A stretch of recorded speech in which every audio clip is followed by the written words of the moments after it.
بسم الله الرحمن الرحيم الحمد لله رب العالمين بارك الخلائق أجمعين والصلاة والسلام على جميع الأنبياء والمرسلين سيما من سمي في الآفاق بأحمد وفي الأرض بأبي القاسم محمد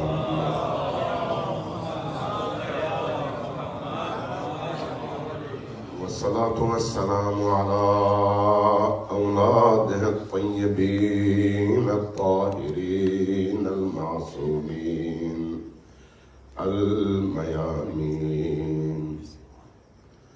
واللعنة الدائمة على أعدائهم أجمعين من يوم عداوتهم إلى قيام يوم الدين أما بعد فقد قال الصادق عليه الصلاة والسلام إن لقتل الحسين حرارة في قلوب المؤمنين لا تبرد أبدا صلوات محمد وعلى اللهم صل على محمد وآل محمد.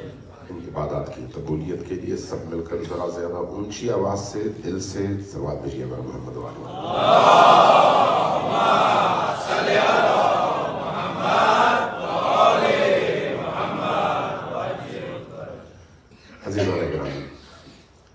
اللہ کا جتنا شکر ادا کرنا چاہیں ہم اپنی پوری عمر لگا دیں اس کی نعمتوں پر اس کا شکر ادا کرنے کے لیے تو ہماری ساری زندگی گزر جائے گی لیکن اس کا شکر ادا نہیں ہو سکتا، اس لیے کہ اس کی جو دی ہوئی نعمتیں ہیں وہ انگنت ہیں، اتنی ہیں کہ انسان ساری عمر لگائے گن نہیں سکتا. اور اس بات پر دلیل خود قرآن کریم کی آیت ہے ان تعدوا نعمت اللہ لا تحصوها. اللہ نے جو نعمتیں تمہیں عطا کی ہیں اس دنیا میں ان نعمتوں کو اگر گننا چاہو تو تم گن نہیں سکتے. وہ تمام نعمتیں جو اللہ نے عطا کی ہیں چاہے وہ ہوں جن کی طرف ہماری توجہ ہے، چاہے وہ نعمتیں ہوں جن کی طرف ہماری توجہ نہیں ہے، لیکن جب ہمیں متوجہ کیا جائے تو تب پتہ چلتا ہے کہ ہم تو سر سے پاؤں تک اللہ کی نعمتوں میں غرق تھے اور ہمیں نہیں پتا تھا. ایک چھوٹی سی سوئی پاؤں میں چبھ جائے تو اس وقت ہمیں یہ محسوس ہوتا ہے کہ میں کتنی تکلیف میں ہوں. ایک چھوٹا سا پتھر کا ٹکڑا جوتے کے نیچے آ جائے، جوتے کے اندر، پاؤں اور جوتے کے درمیان، تو انسان 10 قدم چلنے کے بعد بیٹھ جاتا ہے، چل نہیں پاتا. اس وقت محسوس ہوتا ہے کہ تکلیف کیا ہوتی ہے، جبکہ یہ کوئی بڑی تکلیف نہیں ہے. اگر ہم اپنی چاروں طرف اپنے وجود کے اندر بھی اور باہر بھی غور کریں، ہر طرف ہمیں اللہ کی نعمت اور اس کی رحمت کے مظاہر نظر آتے ہیں. ہر طرف ہر چیز اس کی نعمت ہے جو ہمیں اس نے عطا کی ہے، اور ہر چیز اس کی رحمت ہے جس کے سائے میں ہم سانسیں لے رہے ہیں. صرف توجہ کی ضرورت ہے، صرف توجہ. ایک دل کی دھڑکن اگر ایک لمحے کے لیے رک جائے تو آدمی مر جاتا ہے. اس کا مطلب یہ ہے کہ ہر پل ہم اس کی رحمتوں سے فیض پا رہے ہیں. ہر پل ہماری نگاہ، ہماری آنکھوں میں روشنی ہے. یہ روشنی کیا ہے؟ پل پل یہ روشنی ملتی ہے تو ہم دیکھتے ہیں. ایک پل کے لیے روشنی رک جائے تو ہماری آنکھیں نابینا ہو جاتی ہیں، اور اگر وہ لمحہ آ جائے تو ساری دنیا ہمارے لیے تاریک ہو جاتی ہے. اگر آپ اپنی آنکھیں بند کر کے 10 منٹ آنکھیں کھولیں نہیں تو آپ اپنے اندر وہ فیلنگز محسوس کریں گے جو ایک نابینا انسان محسوس کر سکتا ہے تو کتنی بڑی نعمت ہے. سانس، آنکھیں، تنفس، دل، جو کچھ ہمارے اندر ہے، ہمارے اندر خود ہمارے اندر اس دنیا سے بڑی دنیا موجود ہے. اور اس موجودیت کو امیر المؤمنین نے بیان فرمایا، اتزعموا انکم یا انک جرم صغیر وفی انطوا عالم الاکبر. کیا تم اپنے آپ کو اس عظیم کائنات میں ایک چھوٹی سی مخلوق سمجھتے ہو؟ ایسا نہیں ہے. تمہارے اندر کی جو دنیا ہے وہ اس بڑے عالم سے بڑی دنیا ہے. تمہیں خود اس کا احساس نہیں ہے، ادراک نہیں ہے. یہ ساری چیزیں اللہ کی نعمت ہیں. اور اللہ تبارک و تعالیٰ نے بار بار یہ کہا، بار بار متوجہ کیا، توجہ دلائی کہ دیکھو تم میری دی ہوئی نعمتوں میں مستغرق ہو، غرق ہو. اب جب میں نے تم پر اتنی اپنی عنایتیں نازل کی ہیں، اتنا سب کچھ تمہیں دیا ہے، تو تم سے میں کیا مانگ رہا ہوں؟ چند لمحے، تھوڑی سی توجہ، تھوڑا سا میری طرف توجہ دو، اپنے کاموں کا رخ میری طرف کرو. جو بھی تم اس زندگی میں انجام دیتے ہو اس میں ہدف مجھے بنا لو، تاکہ میں تم سے خوش ہو جاؤں. میں تم سے بڑی بڑی باتیں نہیں چاہتا. میں اللہ کی طرف سے ترجمانی کر رہا ہوں کہ اللہ تبارک و تعالیٰ نے 24 گھنٹے جو مجھے دیے ہیں، آپ کو دیے ہیں، ان 24 گھنٹوں میں جو چیز وہ ہم سے مانگتا ہے وہ کیا ہے؟ وہ کہتا ہے کھاؤ پیو، وہ کہتا ہے زندگی گزارو، وہ کہتا ہے محنت کرو، وہ کہتا ہے دنیا کی ان تمام لذتوں سے فائدہ اٹھاؤ، وہ کہتا ہے دنیا میں گھومو پھرو، سیر کرو، آنکھوں کی لذت حاصل کرو، پیٹ کی لذت حاصل کرو، کانوں کی لذت حاصل کرو. جو لذتیں دنیا میں ہیں ان کو حاصل کرو، لیکن صرف ایک شرط کے ساتھ کہ ان لذتوں میں میری نافرمانی نہ ہو. صرف اتنی سی بات، صرف اتنی سی بات. ڈاکٹر کے پاس جب آپ جاتے ہیں تو ڈاکٹر آپ سے کہتا ہے کہ جو کچھ کھانا ہے کھاؤ لیکن زہر نہ کھاؤ. اس کا فائدہ نہیں ہوتا، وہ آپ کا اور میرا فائدہ ہے. وہ کہتا ہے زہر کھاؤ گے تو مر جاؤ گے، اس لیے دنیا میں جو بھی چیزیں ہیں کھا لو لیکن زہر نہ کھاؤ. آدمی بیمار ہوتا ہے یا فرض کرے کسی بیماروں کے مرکز میں چلا جاتا ہے تو ڈاکٹر اس سے کہتا ہے بھئی جب تم اس علاقے میں جاؤ، اس انوائرمنٹ میں جاؤ جہاں پر آلودگی ہے، جہاں پر جراثیم ہے، جہاں پر مختلف بیماریوں کے اثرات ہیں، تو ماسک لگاؤ، نقاب لگاؤ، احتیاطی تدابیر کرو تاکہ بیمار نہ ہو جانا. تو اس ڈاکٹر کا تو کوئی فائدہ نہیں ہے. میں وہاں پر بڑی احتیاط کرتا ہوں. جب کورونا آیا تھا تو جو لوگ یہاں پر تھے ان کو معلوم ہوگا، جو لوگ پاکستان میں تھے ان کو بھی معلوم ہوگا کہ کورونا کے دنوں میں چونکہ عیناً ہم اپنی آنکھوں سے دیکھ رہے تھے کہ اگر ہم نے تھوڑی سی بے احتیاطی کی تو موت آ جائے گی، اس لیے ہم کتنے محتاط تھے. اور آج بھی ایسا ہی کرتے ہیں. اگر کوئی ایسی بیماری کہیں پر محسوس ہو تو 100% اجتناب کرتے ہیں. اگر ہمارے ٹیبل پر 2 پانی کے گلاس رکھے ہوئے ہوں اور ایک میں زہر ہو ایک میں آب زمزم ہو، مجھے نہیں پتا کہ کس میں زہر ہے اور کس میں آب زمزم. اگر مجھے کہا جائے کہ پانی تو ہے پیاس بجھانے کے لیے، لیکن ان دونوں میں یہ نہیں معلوم کہ کون سا زہر ہے اور کون سا زمزم ہے، کیا کروں گا؟ میں پیوں گا؟ رسک لوں گا؟ آپ رسک لیں گے؟ کیوں نہیں لیں گے؟ اس لیے کہ 50% چانس ہے کہ کہیں میں زہر نہ پی جاؤں اور اپنی زندگی کا خاتمہ نہ کروں. جہاں ایک پانی کا گلاس پیتے ہوئے میں وہ چانس نہیں لیتا، رسک نہیں لیتا، وہاں پر ایک ایسی زندگی کے بارے میں جو اس دنیا کے بعد ہے اور جس کا اس دنیا کی زندگی سے کوئی موازنہ نہیں ہے، مقابلہ نہیں ہے. کیوں نہیں ہے؟ اس لیے کہ یہ دنیا کتنے سال کی ہے مجھے نہیں معلوم، نہ آپ کو معلوم ہے نہ مجھے معلوم ہے. مجھے نہیں معلوم 20 سال 30 سال 40 سال 50 سال 60 سال، بہت زیادہ ہوا 70 سال، اس سے بھی زیادہ 80 سال. کتنے % لوگ ہیں جو 80 سال جیتے ہیں؟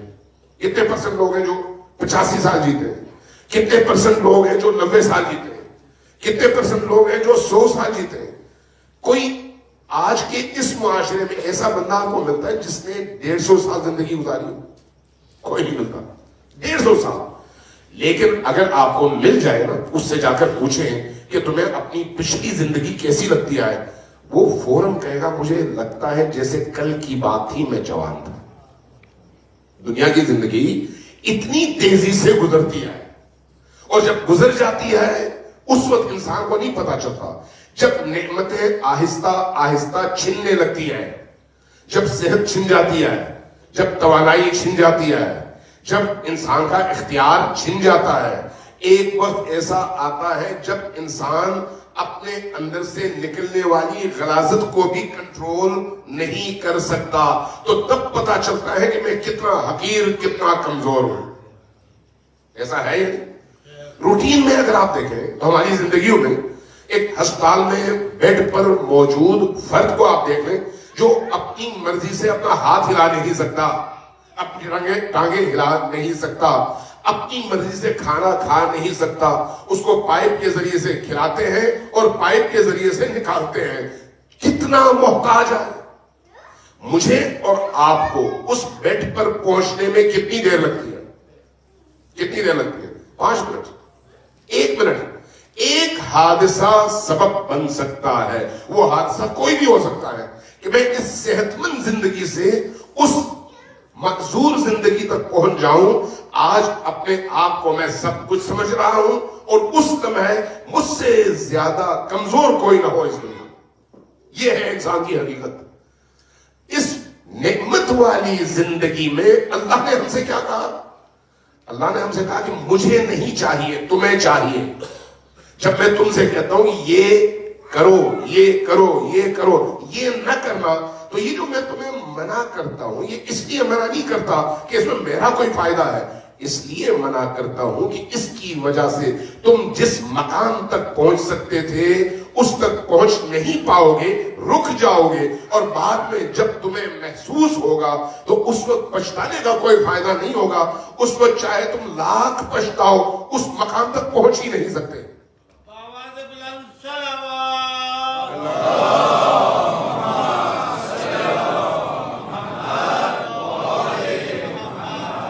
یہ ہے انسان کی زندگی. اور اللہ کی ان دی ہوئی نعمتوں میں جن کو اللہ قرآن میں کہتا ہے ان تعدوا نعمت اللہ لا تحصوها، اگر تم ساری زندگی شب و روز ہر لمحے اللہ کی نعمتوں کو گننا چاہو گن نہیں سکتے. وہی اللہ کیا کہتا ہے؟ متاع الدنیا قلیل، اس دنیا میں جو کچھ تمہیں ملتا ہے وہ بہت کم ہے. یعنی وہی اللہ جو اس دنیا کی دی ہوئی نعمتوں کو کہتا ہے لا تحصا، اس کو گننا ممکن نہیں ہے، وہی اسی دنیا کی نعمتوں کے بارے میں کہتا ہے ان متاع الدنیا قلیل، اس دنیا کی جو متاع ہے وہ بہت کم ہے. تو پھر کہاں پر کثیر ہے؟ جہاں پر ہم نے جانا ہے وہاں پر کثیر ہے. یہ اپنی تمام اس وسعت کے باوجود بہت کم ہے، بہت حقیر ہے، بہت کمزور ہے، بہت محدود ہے. اب اس دنیا میں اس عظیم متاع تک پہنچنے کے جو 2 رستے اللہ نے ہمارے سامنے رکھے، عبودیت، بندگی، تابعداری، اطاعت اور اللہ کے احکام پر عمل، تو یہ ایک نیشنل رستہ ہے کہ ہم اس تک پہنچ سکیں جس کی طرف کل میں نے اشارہ کیا تھا. لیکن اسی رستے میں رہتے ہوئے اللہ تبارک و تعالیٰ نے ایک اور دروازہ کھولا اور اس دروازے کو شرط قرار دیا ان عبادتوں کی قبولیت کا. یہ جو آپ کی نماز ہے، یہ جو آپ کا روزہ ہے، یہ جو آپ کی نیکیاں ہیں، یہ جو آپ کا انفاق ہے، یہ جو آپ کا حج ہے، جتنی بھی عبادات، ان عبادتوں کی قبولیت کے لیے ایک ہی شرط ہے. ایک ہی شرط. وہ شرط کیا ہے؟ وہ یہ ہے کہ ان عبادتوں کو انجام دیتے ہوئے اللہ کے ولی کی اطاعت میں آؤ اور اس کی ولایت کو قبول کرنے کے بعد یہ عبادتیں انجام دو. اس کے ولی کی ولایت کو قبول کرنے کے بعد یہ عبادتیں انجام دو. اگر عبادتیں تو کرو لیکن اس کے ولی کو قبول نہ کرو تو یہ ساری عبادتیں مل کر تمہیں ایک قدم آگے نہیں بڑھا سکتی اور تم اللہ کے اس مطلوبہ مقام اور اس کی نعمتوں تک پہنچنے سے قاصر ہو. صلوات علی محمد و آل محمد.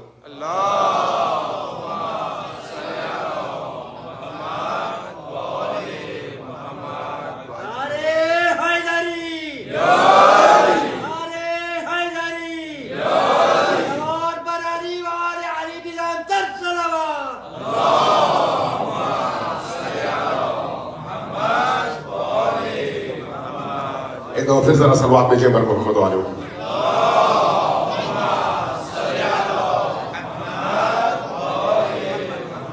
یہ جو ہمارے بزرگوار یہاں پر موجود ہیں اور کل بھی اور آج بھی آپ کی تھکن دور کرتے ہیں اپنے نعروں اور بلند آواز سے صلوات کے ذریعے سے، اس طرح کے بزرگ ان مجالس کی زینت ہوا کرتے ہیں. اللہ کرے ہم سب اسی طرح سے بڑھاپے میں بھی اتنے تازہ دم ہوں کہ اس طرح کی مجالس میں ائمہ اہل البیت کی یاد اور محبت کو بڑھانے میں اپنا کردار ادا کر سکیں. ان کی طول عمر کے لیے اور زندگی میں برکت کے لیے سب مل کر اونچی آواز سے صلوات بھیجیں محمد و آل محمد.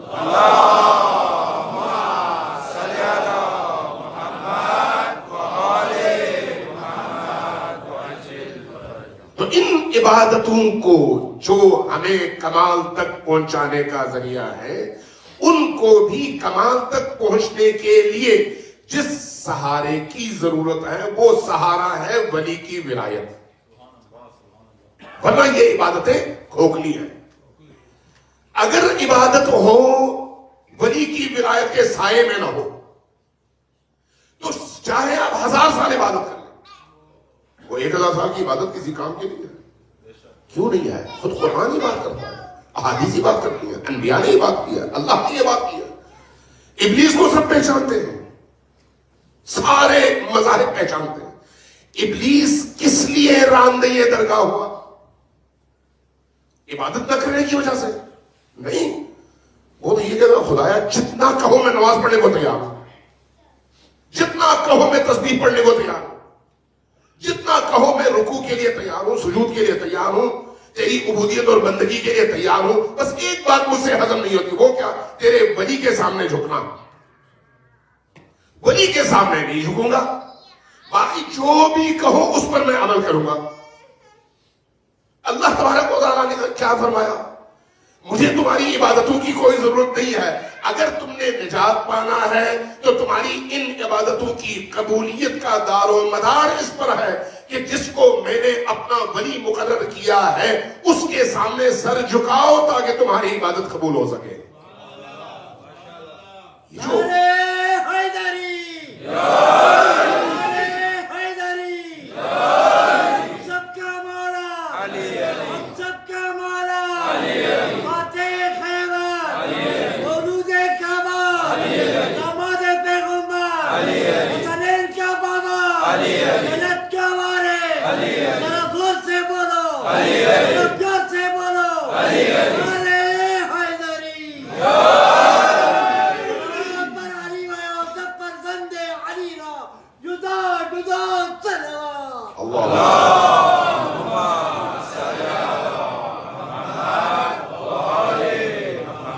میرا موضوع ولایت بیان کرنا نہیں ہے، لیکن میں جس موضوع پر اس وقت چل رہا ہوں اسی موضوع کو سامنے رکھتے ہوئے سمجھانا مراد ہے کہ عبادتیں اللہ تک پہنچنے کا ذریعہ ہیں.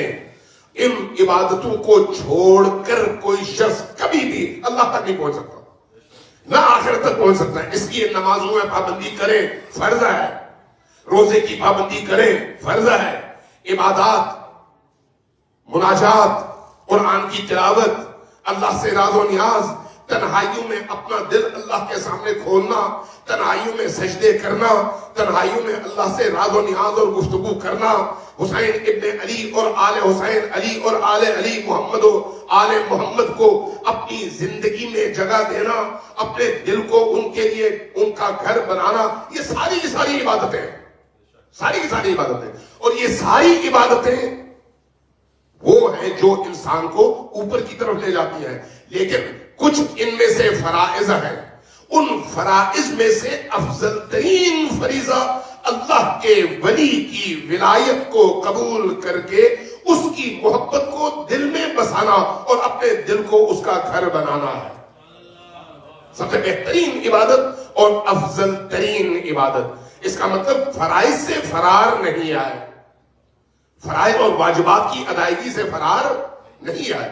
اس لیے میں یہ عرض کروں گا اپنی گفتگو کو آگے بڑھانے سے پہلے کہ جب آپ اپنی سرزمینوں سے، اپنے گھروں سے، اپنے علاقوں سے ہجرت کر کے یہاں پر آئے ہیں تو اب اس ہجرت کے نتیجے میں دو چیزیں آپ کے پیش نظر ہونی چاہیے. ایک نہیں، ایک وہی ہے جو آپ کر رہے ہیں. آپ محنت کرتے ہیں، مزدوری کرتے ہیں، کاروبار کرتے ہیں، نوکری کرتے ہیں، جو بھی آپ سے ہو سکا وہ انجام دیتے ہیں تاکہ اپنی دنیا کی سہولتیں حاصل کر سکیں، آپ کے بچے اچھی زندگی حاصل کر سکیں، آپ کا گھر، آپ کے گھر بار، آپ کے خاندان والے ایک اچھے سٹیٹس کے ساتھ، عزت کے ساتھ، سرمایہ کے ساتھ ضرورتوں کو پورا کر سکیں اور ایک آبرومندانہ عزت والی زندگی ادھر بھی اور ادھر بھی لے کر چل سکیں اور حاصل کر سکیں. یہ حاصل ہو رہا ہے. لیکن دوسری طرف یہ ہدف نہیں ہے، یہ ہدف نہیں ہے. اگر یہی ہدف ہوتا تو پھر 1,24,000 انبیاء یہی کام کرتے. ہدف نہیں ہے، ذریعہ ضرور ہے. اس لیے اگر کوئی کہے کہ اللہ اللہ کرو یا حسین کرو، محنت مزدوری کی ضرورت نہیں ہے، وہی تمہاری زندگی کا ہدف ہے، تو یہ بھی غلط ہے. اور اگر کوئی کہے کہ محنت کرو، باقی تمام چیزیں ثانوی ہیں، تو یہ بھی غلط ہے. اللہ اور اس کا رسول کبھی بھی یہ نہیں چاہتے کہ مومنین غریب ہوں. یہ ذہن میں رکھیں. غربت کبھی بھی اللہ کو پسند نہیں ہے، فقر کبھی بھی اللہ کو پسند نہیں ہے، محتاجی کبھی بھی اللہ کو پسند نہیں ہے، ہاتھ پھیلانا کبھی بھی اللہ کو پسند نہیں ہے. دوسروں کے سامنے اپنی ضرورتیں بیان کر کے خود کو حقیر کرنا، اپنی تذلیل کرنا، اپنے آپ کو مقام آدمیت سے گرا کر حیوان بنانا کسی بھی صورت میں اللہ کو گوارا نہیں ہے. اس لیے اللہ چاہتا ہے کہ وہ جس طرح عزیز ہے اس کا بندہ بھی عزیز ہو، وہ جس طرح سے بزرگ ہے اس کا بندہ بھی بزرگ منش ہو، وہ جس طرح سے عظیم ہے اس کا بندہ بھی بندہ رہتے ہوئے عظیم ہو، ذلیل نہ ہو. اس لیے ذلت ہمیشہ اس کے بندوں سے دور ہے. اگر کوئی انسان اس کا بندہ ہے تو وہ ذلیل نہیں ہو سکتا، وہ حقیر نہیں ہو سکتا. اس لیے اللہ نے کہیں پر بھی یہ نہیں کہا کہ غریب رہو مجھے پسند ہے، نہیں کہا محنت کرو، کماؤ، لیکن کبھی بھی اس کمائی کو اپنی زندگی کا آخری ہدف قرار نہ دو. اگر انسان محنت کرے، کمائے، اس سے اپنے بیوی بچوں کو کھلائے، اپنے خاندان کو کھلائے، اللہ کے بندوں کی ضرورتوں کو پورا کرے، دین کی ضرورتوں کو پورا کرے، محتاجوں کے احتیاج کو دور کرے، اپنے معاشرے کو فکری حوالے سے بلندی عطا کرنے میں اس کا سرمایہ خرچ ہو، مسجدوں کی تعمیر میں اس کا سرمایہ خرچ ہو، ذکر اہل البیت میں، ذکر قرآن میں، قرآن کی ترویج میں، اہل البیت کی ترویج میں، معارف دین کی ترویج میں، دین کے پیغام کو انسانوں تک پہنچانے میں اس کا سرمایہ خرچ ہو، تو یہ یاد رکھیں نہ اس کا سرمایہ کم ہوتا ہے اور نہ ایسا شخص کبھی فقیر ہوتا ہے.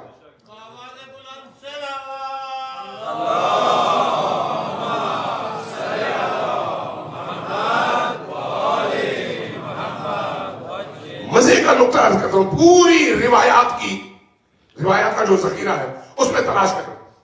پورا قرآن آپ 6,500 کے قریب آیات ہیں، ان تمام آیتوں میں کہیں ایک جگہ تلاش کریں کہ کہیں پر خدا نے یا رسول نے کہا ہو کہ دوسروں سے مانگ کر کھاؤ. کہیں پر بھی نہیں ہے. تو اس کی جگہ کیا ہے؟ دوسروں کو دو، دوسروں کو کھلاؤ، دوسروں کا خیال رکھو، اپنا پیٹ کم کرو اور دوسروں کو ان کی ضرورتیں پوری کرنے میں مدد دو. یعنی دینے کا حکم ہے، لینے کا حکم نہیں ہے. دوسروں کا خیال رکھنے کا حکم ہے، اس قیمت پر بھی کہ آپ چاہے مشکل میں پڑ جائیں، آپ چاہے اذیت میں ہو، لیکن دوسروں کو اذیت سے نکالنا سیکھیں. یعنی اللہ تبارک و تعالیٰ ان لوگوں کو پسند کرتا ہے جو خود بھوکے رہتے ہوں لیکن دوسروں کا پیٹ بھرتے ہوں. ان کو پسند کرتا ہے جو خود فقر کا شکار رہتے ہوں لیکن یہ فقر اختیاری ہونے کے باوجود اپنے لیے استعمال نہ کریں. کیونکہ آپ جب اپنے زندگی کا آئیڈیل نبی کریم کو بناتے ہیں، امیر المؤمنین کو بناتے ہیں، امام حسن اور امام حسین کو بناتے ہیں، باقی ائمہ کو اپنی زندگی کا آئیڈیل بناتے ہیں، تو آپ کو یہاں پر باقیوں سے مختلف انداز زندگی نظر آتا ہے، بالکل مختلف. وہ کیا ہے؟ یہ وہ ہستیاں ہیں جن کے ٹھوکر پر اس پورے کائنات کے تمام ذخائر اور تمام خزانے تھے. یہ وہ ہستیاں ہیں. مثال کے طور پر خود نبی کریم کی بارگاہ میں ایک قریش کا سردار آیا جو اپنے زمانے کے بڑے متکبر اور متمول، یعنی امیر کبیر جائیداد والا اور بڑی زمینوں والا جاگیردار ایسا شخص آیا اور عرض کیا کہ یا رسول اللہ میں آپ کے گھر رشتہ لینے آیا ہوں، مطلب میں آپ کی بیٹی کا رشتہ مانگنے آیا ہوں. فرمایا کہ ٹھیک ہے تم مانگنے آئے ہو لیکن یاد رکھو کہ میرے گھرانے اور میری بیٹی کا فیصلہ اللہ نے کرنا ہے، میں نے نہیں. چونکہ اللہ نے کرنا ہے اس لیے اللہ جب چاہے گا جہاں چاہے گا وہاں پر یہ رشتہ ہوگا. اب بیٹیاں جب ہوتی ہیں تو رشتے آتے ہیں، اعتراض کوئی نہیں ہے، لیکن اس میں جو برابری، جو ان کے اندر فکری انڈرسٹینڈنگ، ان کے معنوی حوالے سے ان کی برابری، یہ چیزیں ظاہر اہم ہیں اور بڑا بنیادی کردار ادا کرتے ہیں. نبی کریم نے جب یہ جواب دیا تو اس شخص نے نبی کریم کے سامنے اپنے اوصاف بیان کرنے شروع کر دیے. کہا یا رسول اللہ اگر آپ کو خوف ہے کہ میں آپ کی بیٹی کو خوش نہیں رکھ سکوں گا تو میں آپ کو بتاؤں کہ میرے پاس اتنے اونٹ ہیں، اتنے باغات ہیں، اتنی زمین ہے، اتنی جائیداد ہے، اتنے سرخ اونٹ ہیں. سرخ اونٹ اس زمانے میں آج کے مرسیڈیز کی جگہ ہے. یہ سب کچھ میرے پاس ہے، تو اس لیے یہ فکر نہ کریں کہ آپ کی بیٹی میرے گھر ناخوش ہو. رسول کریم نے جیسے یہ سنا کہ وہ کس چیز پر افتخار کر رہا ہے، دنیا کی دولت، زمین، جائیداد، پیسہ، اپنے قبیلے کی بڑائی اور یہ چیزیں، نبی کریم کے حدیث کہتی ہے کہ چہرے کا رنگ متغیر ہو گیا، غضب کے آثار چہرے پر نمودار ہوئے. آپ نے ہاتھ بڑھایا، زمین سے سنگریزے یوں اٹھائے، یوں پھینکا، دیکھا اس شخص نے یہ سارے سنگریزے جو زمین پر تھے پہلے یہ ہیرے، موتی اور جواہرات میں تبدیل ہو گئے. نبی کریم کا ہاتھ لگنا، یہ سارا عالم نبی کے لیے ہے، آل نبی کے لیے ہے. نبی کریم نے یہ بتا دیا کہ بھی تم جس چیز کو اپنی زندگی کا ہدف بنا رہے ہو وہ ہمارے قدموں کی دھول سے بھی کمتر ہے. ہم اس کے اسیر نہیں ہیں، ہم اس کے غلام نہیں ہیں. ہماری نگاہ میں جو چیزیں اہم ہیں وہ کیا ہے؟ اللہ کی عبودیت، بندگی، اطاعت اور اللہ کی ولایت میں داخل ہونا. جب آپ نے یہ پھینکا تو فرمایا تم اس کے لیے اتنا اتراتے ہو. یہ چیزیں وہی نبی جب آپ کی بیٹی آپ کے پاس جاتی ہے کہ یا رسول اللہ گھر میں اتنا سارا کام ہوتا ہے، مجھے کوئی خدمت کار چاہیے، تو آپ کیا فرماتی ہیں؟ بیٹی فاطمہ خود اپنے ہاتھ سے کام کرو. جب اپنے ہاتھ سے کام کرو گی تو اس کا جو اجر ہے وہ اس خدمت کار کی خدمت کے نتیجے میں تمہیں ملنے والی سہولت کی نسبت اربوں گنا زیادہ ہے. جب اپنے ہاتھ سے کرو. اس لیے تم اپنے ہاتھ سے کرو. میں تمہیں ایسا نسخہ دیتا ہوں جو رہتی دنیا تک تمہارے لیے بھی اور تمہیں ماننے والوں کے لیے بھی ایک ذخیرہ ہے اور خزانہ ہے. اور اس کے طور پر آپ نے کیا عطا فرمایا؟ تسبیحات حضرت فاطمہ الزہرا سلام اللہ علیہا. سلوات بھیجیے محمد.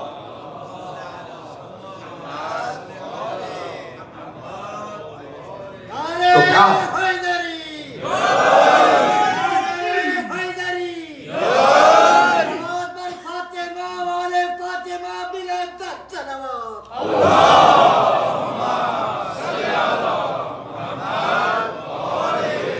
تو کیا نبی کریم ایک خادمہ دے نہیں سکتے تھے؟ جبکہ ابو سفیان کو جب فتح مکہ کے بعد اس نے جس انوائرمنٹ میں اب مشرکین مکہ مجبور ہو گئے تھے، اس انوائرمنٹ میں جن لوگوں نے قبول اسلام کیا، جن لوگوں نے اسلام کو قبول کیا، کس معنی میں قبول کیا؟ اس معنی میں کہ نبی کریم نے ان کو طلقاء قرار دیا. طلقاء یعنی جنگ کے بعد جب مفتوح ہو کر، مغلوب ہو کر کوئی شخص اسلام کو قبول کرے تو اس کی جان و مال کا اختیار نبی کے ہاتھ میں ہے کہ اس کی جان بخشش کر دے یا اس کی جان لے. نبی نے طلقاء کے طور پر جن کو معاف کیا، ان کو ایک قربانی کے موقع پر 100 اونٹ دے دیا کرتے تھے. میں نے پہلے عرض کیا اس زمانے میں اونٹ یعنی آج کی مرسیڈیز. ایک فرد کو جب اسلام طاقتور ہوا، نبی کریم نے چونکہ کفر سے ادھر آئے، ان کا جو عناد تھا اس عناد کو آپ نے بدلنا تھا. ان کے اندر جو دشمنیاں تھیں ان دشمنیوں کو کم کرنا تھا. اس کے لیے ایک فرد کو 100 اونٹ. جب نبی کریم سے اصحاب نے پوچھا یا رسول اللہ یہ تو ابھی آئے ہیں، ہم پرانے ہیں، کہا اسی لیے ان کو دے رہا ہوں کہ ان کا دل نرم ہو جائے، کیونکہ ان کے دل میں خطورت ہے، ان کے دل میں عداوت ہے. اگر تم لوگوں کو اس سے کوئی فائدہ ہونا ہوتا تو میں تمہیں بھی دیتا. تمہارے دل پاک ہیں. جن کے دل پاک ہیں ان کو متاع اور پیسوں کی ضرورت نہیں ہوتی، بلکہ رضائے ولی خدا کی ضرورت ہوتی ہے. لہذا اللہ اپنے محبوب بندوں کو ہمیشہ مشکلات، ہمیشہ مسائل، ہمیشہ امتحانات اور ہمیشہ مشکلات سے گزارتا ہے، اور ان کو زیادہ دیتا ہے جو اس دنیا کو اپنی زندگی کا ہدف بنا لیتے ہیں. لیکن اس کے باوجود رستہ اللہ نے کھلا رکھا ہے کہ محنت کرو، کماؤ اور لوگوں کو دو. لیکن جس کو تم دنیا سمجھتے ہو اس کو اپنی دنیا کا، اپنی زندگی کا ہدف نہ بناؤ. ہدف نہ بناؤ. کیا کریں؟ ہدف اس کو بنائیں جو ابدی ہے، جو آفاقی ہے، جو آسمانی ہے. محرم الحرام، امام حسین کا مہینہ، حسین ابن علی کا ذکر، امام حسین علیہ السلام کی محبت، امام حسین علیہ السلام کی مودت، امام حسین علیہ السلام کا درد اور کربلا کے ان عظیم ہیروز کی یاد اور ان سے ہماری اٹیچمنٹ اور ہمارا رابطہ وہ سرمایہ ہے جو انسان کو اس پست دنیا سے اتنا بلند کر دینے والا سرمایہ ہے کہ جب وہ سرمایہ ملے تو انسان اپنی جان بھی دینے پر تیار ہو جاتا ہے. اپنی جان.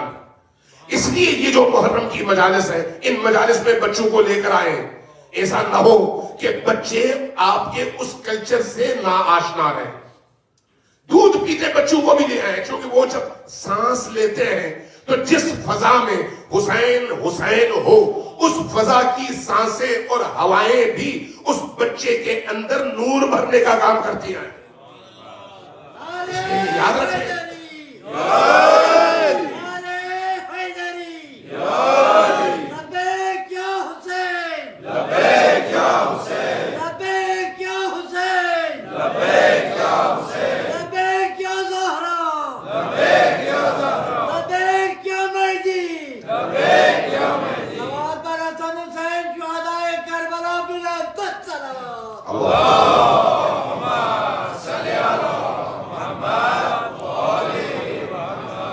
اپنے بچوں کو عاشق حسین بنا.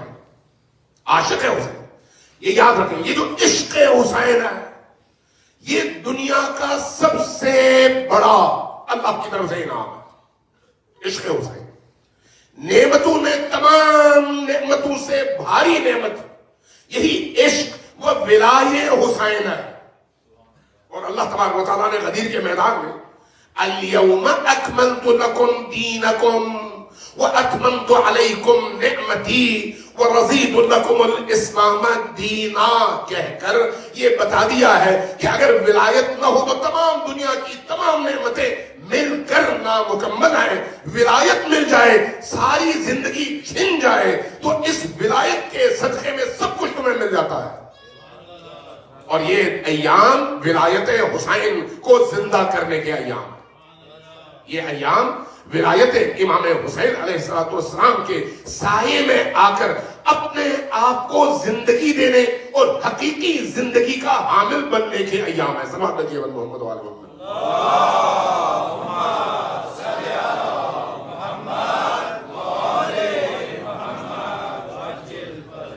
کل مجھے ٹائم کا اندازہ نہیں ہوا چونکہ وال کلاک ذرا میری نگاہوں سے دور تھا، تو آج میں ذرا کانشیس ہوں انشاءاللہ تعالی کم وقت میں آپ کی زحمت ختم کروں گا بشرطے کہ آپ تھکے ہوئے نہ ہوں. جو لوگ تھکے ہوئے نہیں ہیں وہ ذرا صلوات بھیجیں.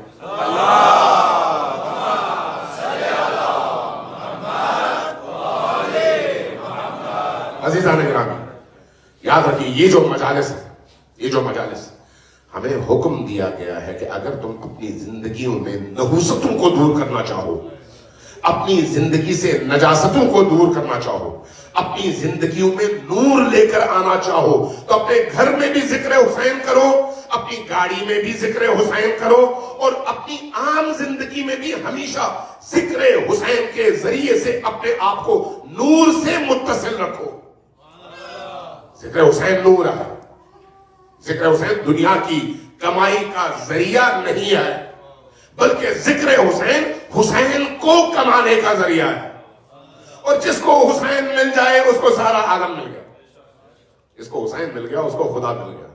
جس کو خدا مل گیا اس سے بڑا امیر آدمی اس عالم میں کوئی نہیں ہے. امام صادق علیہ السلام کی بارگاہ میں عراق سے ایک جوان آیا. جب ملاقات ہوئی تو جاتے جاتے اس نے عرض کیا کہ یا ابن رسول اللہ میں بہت پریشان حال ہوں، فقیر ہوں، تنگ دست ہوں، بڑی مشکل سے مدینہ آیا تھا آپ کی زیارت کے لیے، زیارت سے فارغ ہو گیا ہوں، واپس چلا جاؤں گا اپنے گھر. آپ میرے لیے دعا کریں کہ اللہ میری اس محتاجی کو دور فرمائے. امام صادق علیہ السلام مسکرائے، فرمایا کہ اے جوان، میرے علم کے مطابق تم دنیا کے امیر ترین لوگوں میں سے ہو، تم کیوں اپنے آپ کو فقیر سمجھتے ہو؟ مسکرایا، کہا کہ ابن رسول اللہ مجھے ذرا اس کی وضاحت فرمائیے، اس کا مطلب کیا ہے، مجھے سمجھ نہیں آئی. فرمایا کہ یہ بتاؤ اگر تمہیں کہا جائے کہ اس دنیا میں جتنی دولت ہے وہ دولت لے لو اور علی کی ولایت چھوڑ دو، کیا کرو گے؟ دولت لو گے اور علی کی ولایت چھوڑو گے؟ چند لمحوں کے لیے سنجیدہ طور پر اس نے سوچا، اپنے اندر جھانک کر دیکھا.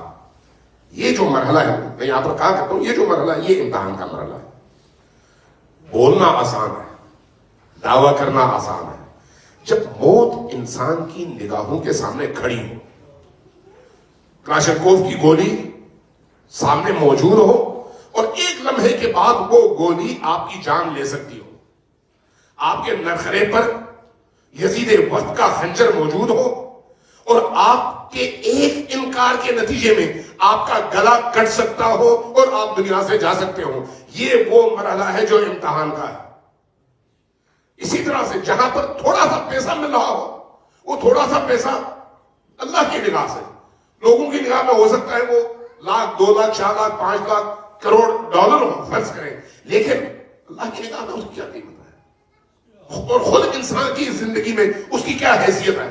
بعض اوقات لوگ جان کے خوف سے سرنڈر کرتے ہیں اور بعض اوقات لوگ دنیا کی لالچ میں سرنڈر کرتے ہیں، لیکن جس کے اندر علی کی ولایت ہو اور حسین کا وہ نور موجود ہو، وہ سخت ترین حالات میں نہ خوف کے عالم میں سر جھکاتا ہے اور نہ لالچ کی وجہ سے سر جھکاتا ہے. یہ امتحان ہے، یہ امتحان ہے. علی مولا علی مولا نعرے حیدری محمد بر علی وآل علی بن انتر صلوات اللہم صلی علی محمد یہ امتحان ہے، اور آپ لوگوں نے اس طرح کے امتحانات بہت دیے ہیں ماشاءاللہ۔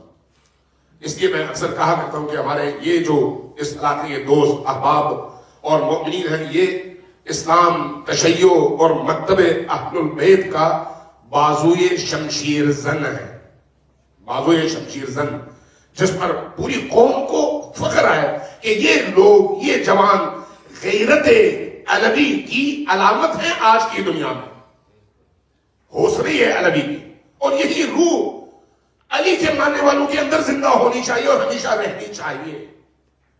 علی کے ماننے والوں کی، حسین کے ماننے والوں کی، کربلا کو ماننے والوں کی شناخت جرأت ہے، ان کی شناخت ہمت اور حوصلہ ہے، ان کی شناخت گردن کٹانا ہے لیکن سر جھکانا نہیں ہے، یہ چاہے جیسے بھی حالات ہو۔ اور تشیع پوری تاریخ میں اسی چیز سے عبارت ہے کہ چاہے امویوں کا دور ہو یا عباسیوں کا، یا بعد میں عثمانیوں کا، یا آج کی یزیدیت کا، چاہے کوئی بھی دور ہو، اگر حقیقی سرخ تشیع کسی قوم کے اندر اور کسی سرزمین میں زندہ ہو تو چاروں طرف سے بھیڑیے حملہ آور ہی کیوں نہ ہو، مشرکین حملہ آور ہی کیوں نہ ہو، کفار حملہ آور ہی کیوں نہ ہو، تکفیری حملہ آور ہی کیوں نہ ہو، اور وہ حملے چاہے اسلحے کے ذریعے سے ہوں یا پروپیگنڈوں کے ذریعے سے، علی والے ہمیشہ سربلند بھی رہتے ہیں اور استقامت کے ساتھ میدان میں کھڑے بھی رہتے ہیں، جان دیتے ہیں، علی کا رستہ ایک لمحے کے لیے نہیں چھوڑتے۔ اس کی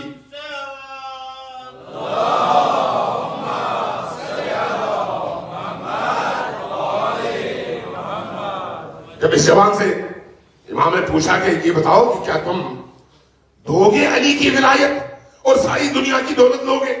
چند لمحوں کے لیے اس نے سوچا، اپنے اندر جھانکا، دیکھا، تاکہ وہ بات کہے جو اس کے اندر ہے۔ سر اٹھایا، کہا کہ اپنا رسول اللہ، میں نے اپنے اندر جھانک کر دیکھا ہے، مجھے لگتا ہے کہ میں کبھی بھی علی کی ولایت پر کمپرومائز کر کے ساری دنیا بھی اگر مجھے ملے تو میں قبول نہیں کر سکتا، اس لیے کہ ساری دنیا کی دولت سے بڑی دولت علی اور آل علی کی ولایت ہے۔ جیسے کہ یہ کہا، فرمایا کہ میں نے کہا تھا نا کہ تم دنیا کے امیر ترین لوگوں میں شامل ہو، یہ ہے عمارت، امیر ہونا اس کا نام ہے، یہ نہیں کہ آپ کے پاس گاڑی نہیں ہے تو آپ غریب ہیں۔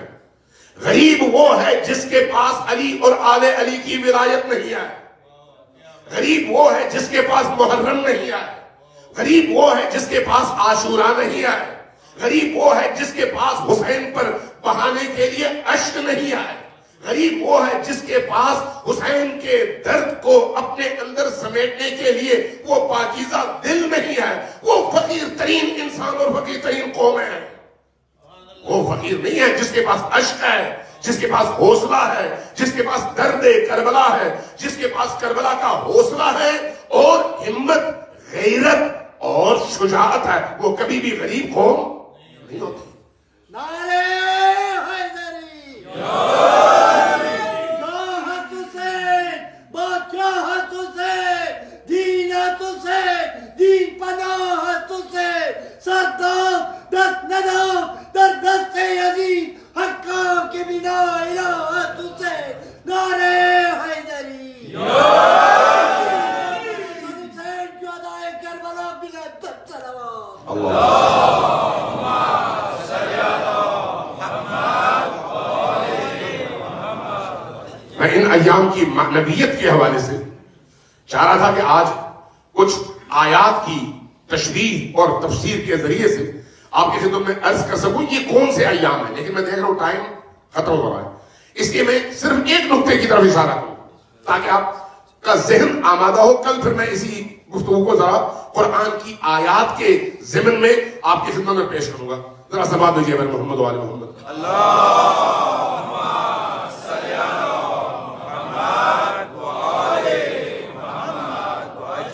عزیزان محترم، اگر آپ یہاں سے نکلیں اس امام بارگاہ سے، اشارے پر پہنچے، اشارہ سرخ ہو، آپ کیا کرتے ہیں؟ گاڑی روک لیتے ہیں۔ کیوں روکتے ہیں؟ اس لیے کہ جرمانہ ہوتا ہے، ایسے ہی ہے. لیکن اگر جو سارجنٹ سامنے کھڑا ہے، آپ چاہے یہاں پر ہو کہیں اور، آپ وہاں پر پہنچے، وہ آپ کو روک لے، تو اب کیا اختیار اس کے ہاتھ میں ہے یا نہیں کہ آپ کو جرمانہ کرے، یا آپ کی گاڑی روک لے، یا آپ کو کہے کہ چلو معاف کر دیا تم جاؤ؟ ہے نا اس کے اختیار میں. یہ انسانوں کا بنایا ہوا قانون ہے. اس قانون کو ہم تشریع کہتے ہیں. تشریع. اس قانون کے تحت ہم اس دنیا کے فیصلے کرتے ہیں. اس قانون کے تحت اس دنیا کی زندگی کو بہتر کرنے کی کوشش کرتے ہیں. لیکن ایک قانون ہے، قانون فطرت، قانون الہی، جس کو ہم سنت الہیہ کہتے ہیں، جس کو ہم تکوینیات کہتے ہیں. یہ نہیں ہو سکتا کہ سورج سے کسی قانون کے تحت مطالبہ کیا جائے کہ آج تم ادھر سے طلوع ہوئے تھے، کل ادھر سے طلوع ہو جاؤ. نہیں ہو سکتا. کیوں؟ وہ تکوینی قانون ہے اللہ کا. اس لیے وہاں پر کسی فرد بشر یا معاشرے کا اختیار نہیں ہے. چاند سے کہا جائے تم اس دن نظر آؤ اور اس دن نظر نہ آؤ. کیوں؟ اس لیے کہ وہ تکوینیات میں سے اور اللہ کے بنائے ہوئے اس نظام کا حصہ ہے. محرم اللہ کا بنایا ہوا اس نظام کا ایک حصہ ہے. محرم کا چاند اللہ کے بنائے ہوئے اس نظام کا حصہ ہے. لہذا یہ یاد رکھیں، آپ عاشورہ فرض کریں، آپ چاند دیکھ کر یا نہ دیکھ کر اپنے حساب سے، اتوار کو کریں، پیر کو کریں، منگل کو کریں، اس سے کوئی فرق نہیں پڑتا. فرق اس سے پڑتا ہے کہ اصل عاشور کا دن کون سا ہے. آپ مجلس 5 محرم کو کریں یا 28 ذی الحجہ سے شروع کریں، فرق نہیں پڑتا. اصل فرق اس سے پڑتا ہے کہ چاند کب نظر آیا. چونکہ جیسے ہی چاند نظر آتا ہے، اس تکوینی قاعدے اور قانون کے مطابق اس عالم میں تبدیلیاں رونما ہونا شروع ہو جاتی ہیں. وہ تبدیلی مجھے ان آنکھوں سے نظر آئے یا نہ آئے، وہ میرے ہاتھ میں نہیں ہے، وہ اللہ کے ہاتھ میں. اس لیے یہ یاد رکھیں، جب پوچھا جائے کہ آپ یکم سے کیوں محرم مناتے ہیں. عام طور پر اگر کسی گھر میں کوئی موت ہو جائے تو لوگ کیا کرتے ہیں، جس شخص کی موت ہو اس کے موت کے بعد پھر سوگ مناتے ہیں. اس کی زندگی میں تو سوگ نہیں مناتے. لہذا اس کے بعد آپ تیسرا، چوتھا، 10واں، 40 سال مجلسیں کرتے ہیں، غریب غربا کو کھانا کھلاتے ہیں اور مختلف ایسی عبادات کرتے ہیں جس کا ثواب پہنچے. محرم میں ابھی تو 9 دن 10 دن باقی ہیں عاشور میں، تو آپ ابھی سے کیوں محرم مناتے ہیں؟ یہ میں اس لیے آپ سے عرض کرنا چاہ رہا ہوں کہ آگے آنے والے ایام میں کوشش کریں کہ یکم ہی سے عزاداری کا آغاز کریں. میں اس لیے یہ بات کر رہا ہوں. کیوں؟ اس لیے کہ اس کا تعلق آپ کے اختیار سے نہیں ہے، اس عالم تکوین سے ہے. اس عالم تکوین سے. عالم تکوین کا کیا مطلب ہے؟ مطلب یہ ہے کہ روایت ہے امام صادق علیہ السلام کی، اور روایت بڑی عجیب ہے.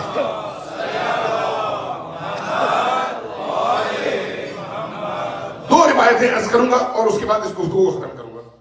ایک امام رضا علیہ السلام سے روایت ہے، اور یہ روایت امام موسیٰ بن جعفر علیہ السلام کے حوالے سے ہے. فرماتے ہیں کہ میں دیکھتا تھا یا ہم دیکھتے تھے کہ جیسے ہی چاند نظر آتا ہے، امام موسیٰ بن جعفر علیہ السلام کے چہرے پر کرب اور درد کے آثار رونما ہونا شروع ہو جاتے، اور اس کے بعد جیسے جیسے وقت گزرتا چلا جاتا، آپ کے درد میں اضافہ ہوتا چلا جاتا، درد میں اضافہ ہوتا چلا جاتا، یہاں تک کہ جب عاشور کا دن ہوتا تو عاشور کے دن پھر اس درد کے معراج اور پیک کا دن ہوتا. تب نہ امام کچھ کھا سکتے نہ پی سکتے، ایسی کیفیت ہوتی. کیوں؟ سوال یہ ہے، یہ اختیار ہے یا اس عالم کے نظام کا حصہ؟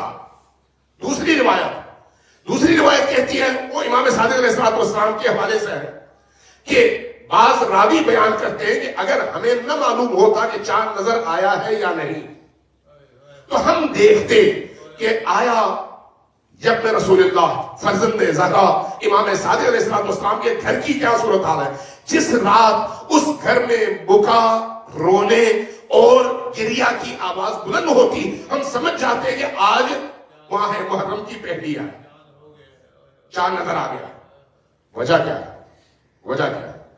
وجہ یہ ہے جو اب اصل نقطہ بیان کرنا چاہوں، بڑی توجہ سے سنیے گا. امام حجت، ہمارے ہاں احادیث موجود ہیں، لولا الحجت لساخت الارض باہلها، اگر اللہ کی حجت زمین پر قائم نہ ہو تو زمین باقی نہ رہے، عالم کا نظام درہم برہم ہو جائے. اس پوری کائنات کے نظام کے قوام اور قائم رہنے کا ذریعہ اسی طرح جس طرح سے آپ کے ہاں چکی ہوتی ہے. پرانے زمانوں میں جو دیہاتوں سے آئے ہیں ان کو معلوم ہے کہ چکی کے دو پارٹ ہوتے تھے، اور ایک ادھر گھومتا تھا دوسرا ادھر، اور ان دونوں پارٹوں کو ایک دوسرے سے جوڑ کر رکھنے کے لیے اس پتھر کے دو چکیوں کے درمیان ایک سوراخ ہوتا تھا، اور اس میں ایک کیل کو ٹھونکتے تھے. اس کیل کا کام کیا تھا؟ ان دو چکی کے پارٹوں کو جوڑ کر رکھنا. ایک ادھر گھومتا تھا ایک ادھر گھومتا تھا، اور اس کے درمیان میں جو جو چیزیں آتی، چاہے مکئی ہوتا چاہے گندم ہوتا، وہ پس کر آٹا بنتا تھا. روایات کہتی ہیں، احادیث کہتی ہیں کہ حجت خدا کا رول اس عالم میں اس چکی کے اندر موجود کیل کی طرح سے ہے، یعنی وہ محور ہے، وہ مرکز ہے. لہذا اس عالم میں جو بھی تبدیلی آتی ہے اس کے ذریعے سے خدا وہ تبدیلی پیش کرتا ہے، اس کے ذریعے سے. لہذا اگر وہ خوش ہے تو پورا عالم خوش ہے، اگر وہ مغموم ہے تو پورا عالم مغموم ہے. چاند جیسے ہی نظر آتا ہے روح عالم یعنی حجت زمان، روح کائنات یعنی حجت خدا. اس زمانے میں جب امام رضا نے نقل کی روایت تو امام موسی بن جعفر حجت عالم تھے. اس زمانے میں جب راویوں نے نقل کی امام صادق حجت عالم تھے. لہذا ان کے غم کا مطلب یہ تھا کہ اب کائنات تکوینی طور پر اس غم میں اس حجت زمان کے شریک ہے. اور جب امام رضا کا دور تھا تو امام رضا حجت تھے، ان کے غم میں سارا عالم اس غم میں شریک تھا. آج امام زمان کا دور ہے، اور روایات بتاتی ہیں کہ جیسے ہی چاند نظر آتا ہے امام زمان علیہ السلام کا دل درد کرنا شروع ہو جاتا ہے. جیسے جیسے محرم کے ایام بڑھتے ہیں، آغاز کہاں سے ہوتا ہے؟ یکم محرم کی چاند سے. اس لیے ہم یکم سے عزاداری کرتے ہیں کہ حجت زمان کا قلب مبارک اس لمحے سے درد میں مبتلا ہونا شروع ہو جاتا ہے، اور اس کا طبیعی اثر آتے ہیں. طبیعی اثر دو مثالیں میں دیتا ہوں گفتگو ختم. طبیعی اثر کیا ہے؟ ایک تو یہ کہ جیسے ہی چاند نظر آتا ہے آپ خود بھی اپنے اندر ایک درد محسوس کرتے ہیں، غم محسوس کرتے ہیں. اس غم کی وجہ کیا ہے؟ کل میں نے حدیث بیان کی تھی کہ جب کرتا نظر آتا ہے تو لوگ اپنی آنکھوں سے نہیں دیکھتے، لیکن جو صاحبان بصیرت ہیں وہ بصیرت کی نگاہ سے جب اس کرتے پر ان کی نگاہ پڑتی ہے تو وہ غم جو حسین کا غم ہے دلوں پر چھا جاتا ہے. اور جو لوگ ان اولیاء سے متصل ہوتے ہیں ان کے دلوں پر بھی وہ غم اپنا اثر دکھاتا ہے. اس لیے جس کے دل میں حسین ہے، جس کے دل میں آل حسین ہے، جتنا حسین ہے اتنا دل غمگین ہے. اس میں مدارج ہیں، درجات ہیں. جس کا دل جتنا حسینی ہے غم بھی اتنا ہی ہے، اور جس کے دل میں حسین نہیں ہے اس کو غم کا احساس بھی نہیں ہے. پوری کائنات میں ایسے. اس لیے یہ یاد رکھیں کہ یکم محرم سے غم منانے کا مطلب اور اس کی بنیادی وجہ حجت زمان سے ہم آہنگ ہو کر چلنا ہے. حجت زمان سے، زمان کے مالک سے، زمانے کے امام سے. اور یہ ہم اپنی مرضی سے ہوتے ہیں. کیوں؟ اس لیے کہ اللہ نے عقل و شعور دے کر ہمیں ایک ذمہ دار بنا کر بھیجا ہے. لیکن باقی عالم وہ عقل و شعور کے ذریعے سے نہیں ہے، وہ اپنے تکوینی ذمہ داری کی بنیاد پر ہے. اس کا کیا مطلب ہے؟ اس کا مطلب یہ ہے کہ جب زمین بھی آسمان بھی، عاشور کے دن کے حوالے سے روایات ہے کہ 40 دن تک آسمان سے جو بھی بارش کا قطرہ گرتا وہ خون آلود ہوتا. 40 دن تک. اس کے بعد سے عاشور 61 ہجری سے لے کر اب تک یہ تکوینی کیفیت ہے کہ جہاں کہیں پر بھی محرم کا چاند نظر آتا ہے زمین اور زمین میں موجود ہر چیز اسی غم کو اپنے اندر محسوس کرتی ہے، چونکہ ان کے اندر گناہ نہیں ہے، نافرمانی نہیں ہے، تمام موجودات کے اندر نافرمانی اور گناہ کا تصور انسان میں ہے، اس لیے انسان کو اختیار بھی دیا گیا، علم بھی دیا گیا۔ یہ علم تمہیں بتاتا ہے کہ تم اس کے مطابق کرو، اختیار اس لیے دیا گیا کرو گے تو حسین سے جا کر ملو گے، نہیں کرو گے تو محروم رہو گے۔ لہذا اب یہاں پر ایک نقطہ عرض کروں کہ آپ نے خاک شفا دیکھی ہے؟ خاک شفا ہم کس کو کہتے ہیں عام طور پر اپنے معاشرے میں؟ جی سجدگاہ کو۔ سجدگاہ خاک شفا نہیں ہے۔ خاک شفا سے مراد قبر امام حسین علیہ السلام کی مٹی ہے، کربلا کی مٹی نہیں۔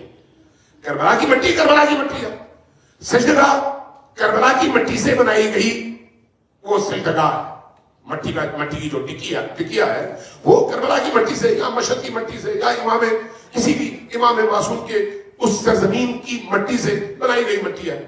جتنی وہ سرزمین بلند ہوگی اتنی ہی اس کی قدر و قیمت بھی ہوگی۔ لیکن خاک شفا یہ نہیں ہے۔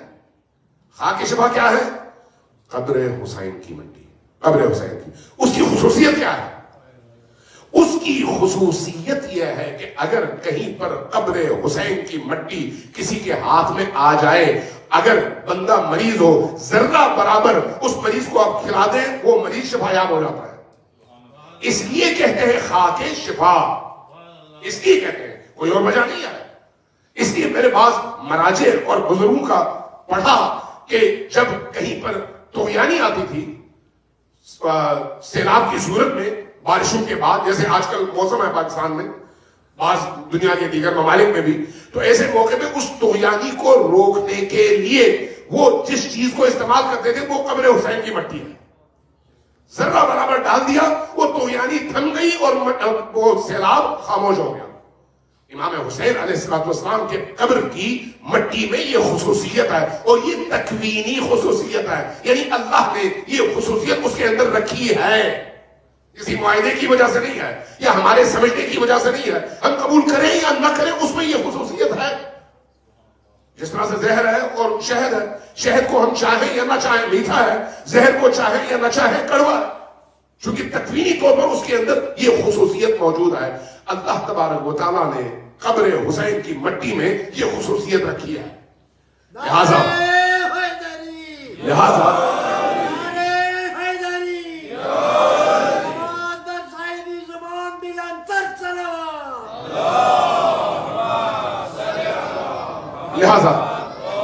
لہذا اس مٹی کی جو خصوصیات ہیں، ان خصوصیات میں سے ایک خصوصیت کیا ہے؟ اگر وہ حقیقی قبر حسین کی مٹی ہے تو عاشور کے دن وہ خون میں تبدیل ہو جاتی ہے، اس کی حقیقی خصوصیت۔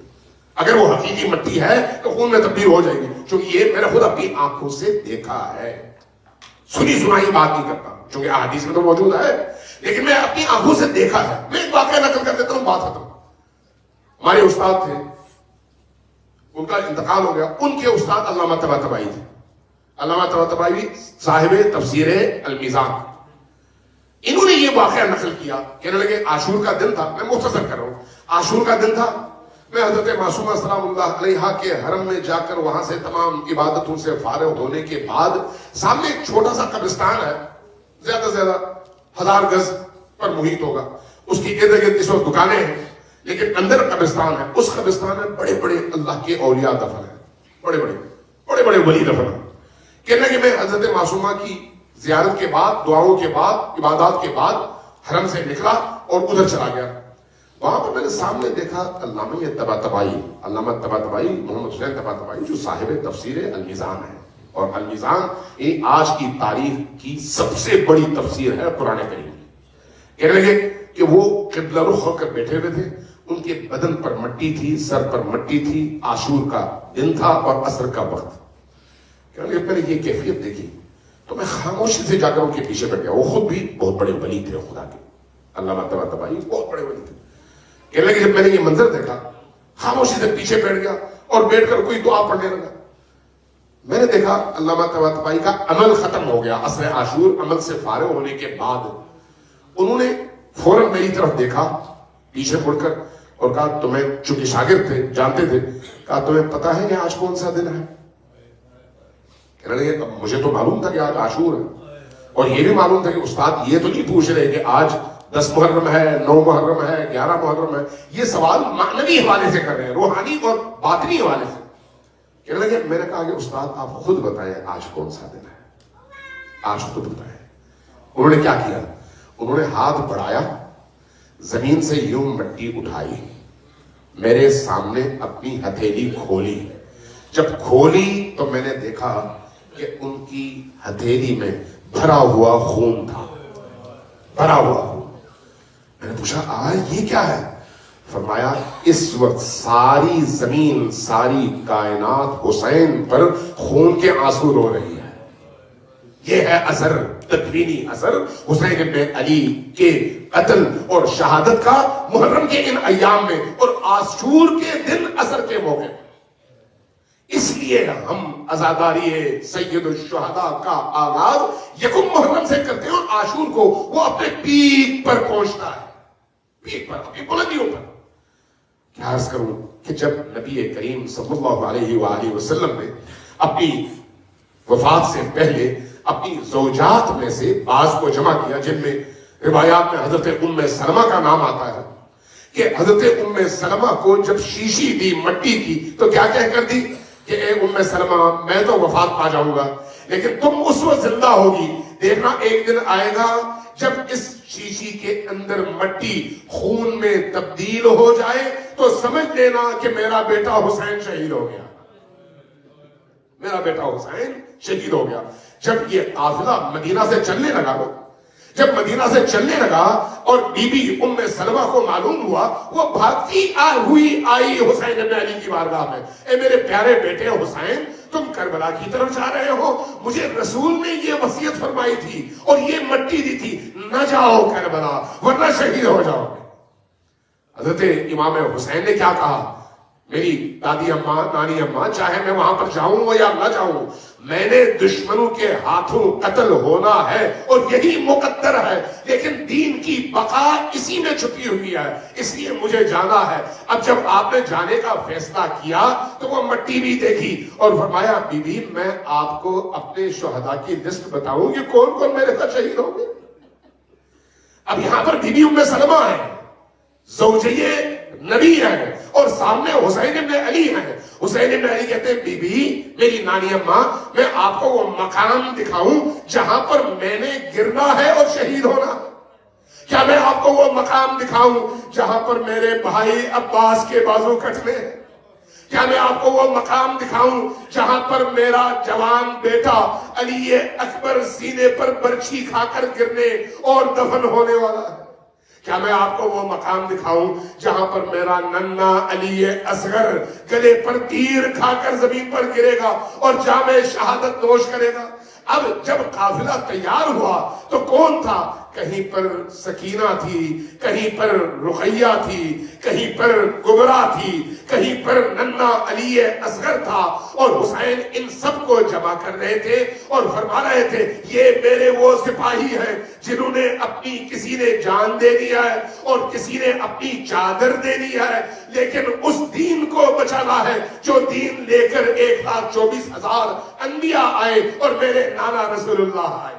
اور جب ان آئندہ کے شہداء کی لسٹ فراہم ہوئی تو اس کے بعد اب اس قافلے میں مخدرات عصمت و طہارت کو اونٹوں پر اور سواریوں پر سوار کیا جا رہا تھا، لیکن منظر عجیب تھا کہ عباس موجود تھے، علی اکبر موجود تھے. ایک دفعہ ساری دنیا حیران تھی کہ بنو ہاشم کا اور آل محمد کا یہ قافلہ سفر پر روانہ ہونے والا ہے اور 70 سے زیادہ اونٹ اور دیگر سواریاں ہیں، اور ان سواریوں کو چاروں طرف سے پردے میں لپیٹ لیا گیا ہے تاکہ باہر سے کسی کی نگاہ نہ پڑے.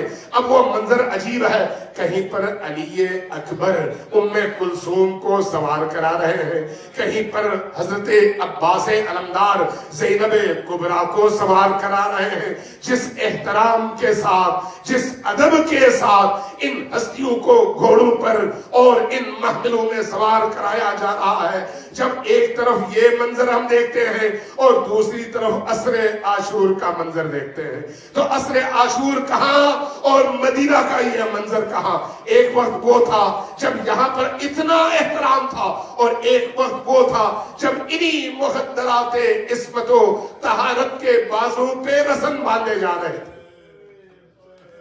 کیا عرض کروں کہ کربلا جس حقیقت کا نام ہے، میں چاہوں گا کہ حر ابن یزید ریاحی کے حوالے سے چند جملے عرض کروں. آپ جانتے ہیں حر کون ہے؟ وہ حر جو کربلا میں پہنچنے کے بعد جہنمی بن چکا تھا 100%. کیوں؟ اس لیے کہ حر وہ شخص ہے جس نے 1000 کے لشکر کے ساتھ حسین بن علی کے اس مختصر قافلے کا رستہ روکا، اور پہلی دفعہ اس قافلے کا رستہ روک کر جو درد زینب کبریٰ کو دیا اس کا ذمہ دار حر ابن یزید ریاحی ہے. حضرت زینب پہلی دفعہ جس رویے کی وجہ سے مغموم ہوئی، دل آزردہ ہوئی اور روئی، وہ شخص حر ابن یزید ریاحی ہے، اور پکا جہنمی جس کی جہنم کنفرم ہے. لیکن عجیب ہے یہ دروازہ رحمتوں کا دروازہ ہے، عجیب رحمتوں کا دروازہ ہے. رات عاشور کی رات یہی حر ابن یزید ریاحی سوچ رہا ہے، مسلسل سوچ رہا ہے کہ میں کہاں پر کھڑا ہوں. چونکہ یہ حسین ابن علی کو جانتا ہے، یہ جانتا ہے کہ حسین کون ہے اور حسین کی والدہ کون ہے. جب اسی کربلا کی طرف آتے ہوئے جہاں پر روکا گیا، وہاں پر جب حر ابن یزید نے حضرت امام حسین کے گھوڑے کی باگیں پکڑی تو آپ نے ایک جملہ فرمایا، سکلت کا امک، اے حر تمہاری ماں تم پر روئے، تم ہمیں روکو گے. جب یہ جملہ کہا نا، یہ جملہ حر کو جگانے کے لیے تھا، حر کے اندر کے انسان کو جگانے کے لیے. جیسے یہ جملہ کہا، حر نے ایک عجیب جملہ کہا جو اس کے معرفت کی دلیل ہے. کہا کہ اے ابا عبداللہ حسین، اگر کوئی اور ہوتا اور میری ماں کا نام لیتا تو میں بھی اس کی ماں کا نام لیتا، لیکن آپ کی ماں تو وہ ہیں جو مخدرہ کائنات ہیں، جو سیدۃ نساء العالمین ہیں، تو میں تو ان کے سامنے سر ہی جھکا سکتا ہوں اور آپ کے سامنے بھی سر ہی جھکا سکتا ہوں. یہاں سے پتہ چلتا ہے کہ اس کے اندر ایک نور کی ایک کرن موجود تھی. اب شب عاشور یہی حر ہے اور اپنے آپ کو جہنم اور جنت کے درمیان محسوس کر رہا ہے. ایک روایت بتاتی ہے کہ ساری رات پریشان رہا. صبح کے قریب اس کے ارد گرد بعض لوگوں نے پوچھا، اے حر، اگر ہم سے پوچھا جاتا کہ کوفہ میں اور اس پوری سرزمین میں بہادر ترین انسان کون ہے تو ہم فوراً تمہارا نام لیتے کہ تم جری ترین اور بہادر ترین انسان ہو. لیکن آج تم اتنے لرز رہے ہو، تمہارے پورے وجود پر لرزہ طاری ہے. اس کی وجہ کیا ہے؟ یہ لشکر تو مختصر سا ہے اور ہمارے پاس 30,000 کا لشکر ہے. فرمایا نہیں، تمہیں نہیں معلوم، میں اس لشکر کی تعداد کی وجہ سے نہیں ڈر رہا، میں اپنی موت کی وجہ سے نہیں ڈر رہا، بلکہ میں اس وجہ سے لرزا ہوں کہ مجھے ایک طرف جہنم نظر آ رہا ہے اور دوسری طرف جنت نظر آ رہی ہے. ایک طرف علی اور فاطمہ نظر آ رہے ہیں جو جنت کے مالک ہیں، اور دوسری طرف یزید اور اس کا خاندان نظر آ رہا ہے جو جہنم والے ہیں. میں ایک طرف اپنے آپ کو جنت کے رستے پر اور دوسری طرف جہنم کے رستے پر دیکھ رہا ہوں. اس لیے مجھ پر لرزہ طاری ہے کہ میں کون سا رستہ اختیار کروں. آخر کار آپ نے فیصلہ کر لیا. ایک روایت یہ کہتی ہے کہ حر کے 4 بیٹے بھی تھے.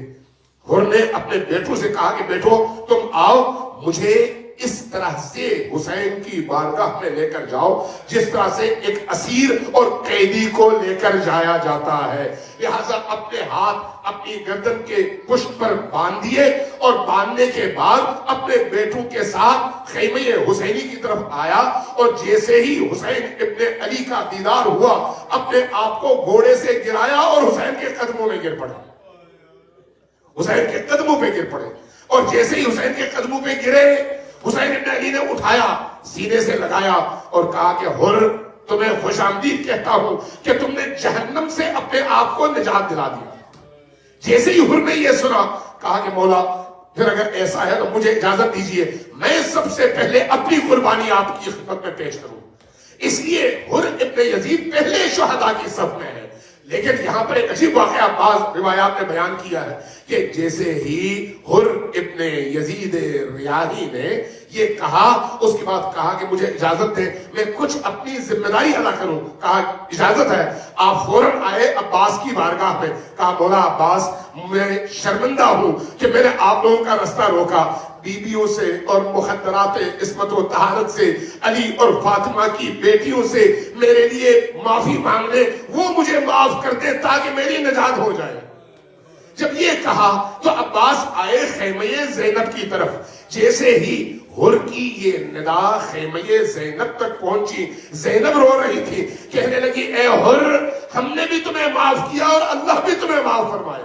جیسے یہ سنا نا سجدے میں گرے اور اللہ کا شکر ادا کیا، اور اس کے بعد جب میدان کا رخ کیا تو تاریخ نے دیکھا کہ حر نے وہ جنگ لڑی جس کی مثال نہیں ہے، لیکن اس کو کیا خبر تھی کہ وہ حسین جس پر کائنات فدا ہے، جب حر زمین پر گرے گا تو وہی حسین اس کے سرہانے سب سے پہلے پہنچیں گے۔ ایک دفعہ کیا دیکھا، زمین پر گرے، ان کا سر زمین پر تھا تو نبی امام حسین علیہ السلام بھاگتے ہوئے آئے، حر کا سر اٹھایا، اپنے زانوں پر رکھا اور پھر ایک جملہ کہا، کیا کہا، اے حر تمہاری ماں نے درست طور پر تمہارا نام حر رکھا تھا، تم دنیا میں بھی حر ہو اور آخرت میں بھی حر ہو، یاد رکھو میری والدہ فاطمہ الزہرا تم سے راضی ہے، میرے بابا علی مرتضی تم سے راضی ہے، میرے نانا رسول خدا تم سے راضی ہے، جب جاؤ تو میں یہ عرض کروں گا کہ ان تک میرا سلام پہنچانا اور ان سے کہنا کہ آپ کا بیٹا بھی